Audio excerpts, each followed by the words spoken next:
यह घटना सन 1958 में घटित हुई थी। उस समय में चिकित्सा सुविधा बहुत ही कमजोर हुआ करती थी। यूपी के मुजफ्फरनगर के रसूलपुर गांव में एक चौधरी गिरधर सिंह नाम का एक आदमी रहा करता था। उसके एक 3 साल का बच्चा था। उसे चेचक हो गया और काफी इलाज करने के बाद भी वो जिंदा नहीं बच सका। रात में उसकी मौत होने से सुबह उसके अंतिम संस्कार करने का निर्णय किया। उसी रात को मुजफ्फरनगर के एक दूसरे गांव में शोभाराम नाम के एक आदमी की बैलगाड़ी के पहिए के नीचे आ जाने से मौत हो गई। उसको अस्पताल ले जाते वक्त रास्ते में ही उसकी मौत हो गई। मृतक के घर वालों ने उसका दाह संस्कार कर दिया। दूसरी तरफ जब रसूलपुर में उस मृत बच्चे को दफन करने के लिए जंगल जाने लगे, अचानक रास्ते में उसके शरीर में हलचल हुई और वो उठकर खड़ा हो गया। लोग ये देखकर दंग रह गए, लेकिन बाद में उसको जिंदा देखकर सभी खुश हो गए। लेकिन लोगों को ये पता नहीं था कि उस बच्चे के शरीर को किसी और की आत्मा ने जकड़ रखा था। उस 3 साल के बच्चे में 23 साल के शोभाराम की आत्मा घुस चुकी थी। वो अलग जगह पर आकर बहुत परेशान हो रहा था और खाना खाने से मना कर रहा था, लेकिन बड़ी मुश्किल से समझाकर उसको खाने के लिए राजी किया।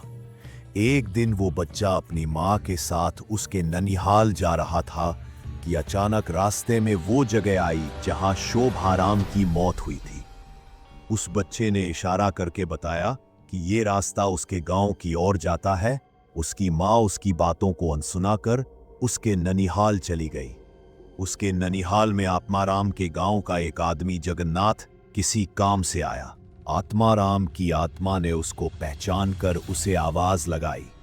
जगन्नाथ को बच्चे के मुंह से अपना नाम सुनकर अचंभा हुआ। जगन्नाथ के पूछने पर उस बच्चे ने उसका पूरा इतिहास बता दिया और बोला कि मेरी मौत से पहले ही तुम लोगों ने मुझे जला दिया और इस बच्चे के खाली शरीर को देखकर इसमें रहने लग गया।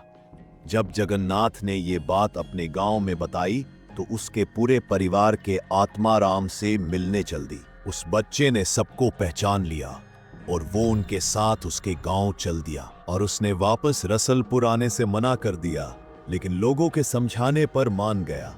इस तरह वो 2 परिवारों को साथ लेकर चलता रहा।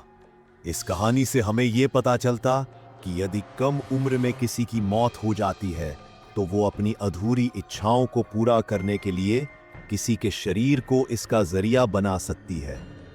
दोस्तों, मैं आपको बताना चाहता हूं कि ये तो केवल कहानी है, लेकिन हकीकत में ऐसे कुछ मामले होते हैं जिनको कोई पहचान नहीं पाता है। इस कहानी में आपको थोड़ी सी भी सच्चाई लगे तो कमेंट के जरिए अपना विचार लिखना ना भूलें।